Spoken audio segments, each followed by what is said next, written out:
Saya Andres Sumanto dari ANDLC. Nah, saat ini saya akan sharing kepada Bapak Ibu sekalian berkaitan dengan komunikasi asertif. Apa itu komunikasi asertif? Asertif adalah kemampuan kita untuk mengatakan segala sesuatu itu berdasarkan kebenaran dan apa adanya, ya.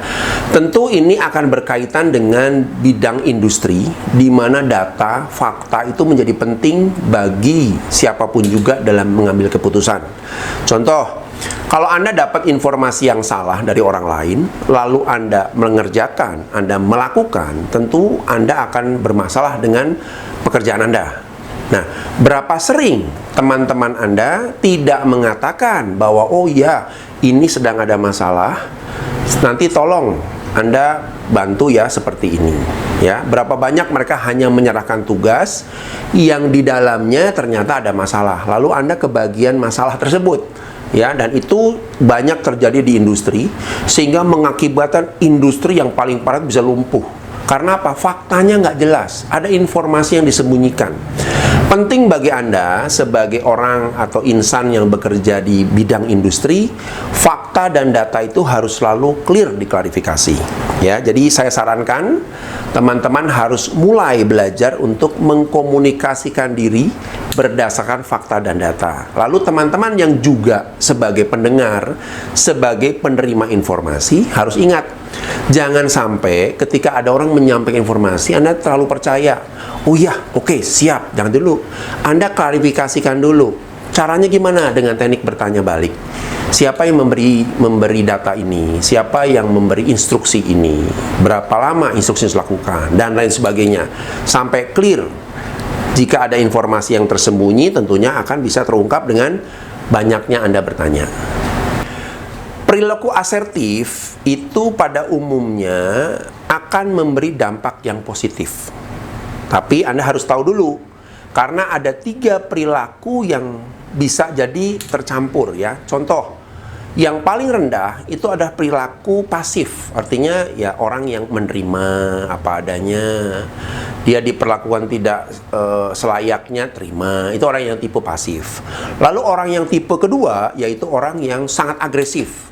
Begitu ada informasi, dia langsung secara spontan ya, responsif, langsung balas, langsung marah tanpa tahu dulu fakta dan datanya. Nah, berbeda dengan orang-orang yang asertif adalah orang yang ketika mendapatkan informasi dari luar, mereka cek dulu fakta dan datanya, lalu mereka berusaha untuk mengklarifikasi dengan pihak-pihak lain sebelum mereka berespon. Nah, itu kunci dari seorang yang bisa berpikir secara asertif. Nah, untuk Anda bisa bekerja atau berkomunikasi dengan asertif, pertama, Anda harus ingat bahwa setiap apa yang saya katakan atau yang Anda katakan ini memiliki tujuan. Untuk apa? Untuk company, untuk perusahaan. Jadi biasakanlah untuk bicara dengan data dan fakta.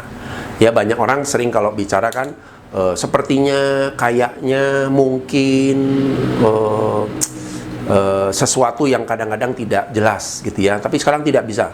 Anda harus dilatih dan belajar bahwa fakta dan data itu adalah kunci penting untuk setiap orang di perusahaan mengambil keputusan penting.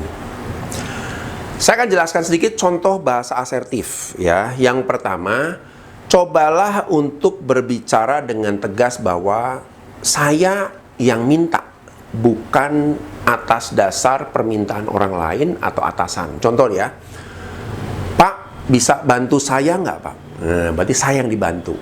Ya, supaya apa? Orang tahu, oh, orang inilah yang minta tolong pada saya.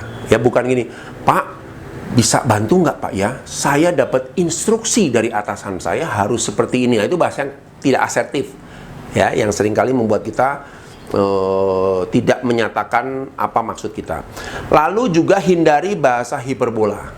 Ya, fakta dan data. Jangan, Pak, ini kalau sampai Bapak nanti tidak lakukan, Pak, waduh kacau nih Pak, semua pasti masalah. Nggak perlu gitu Pak. Fakta dan data.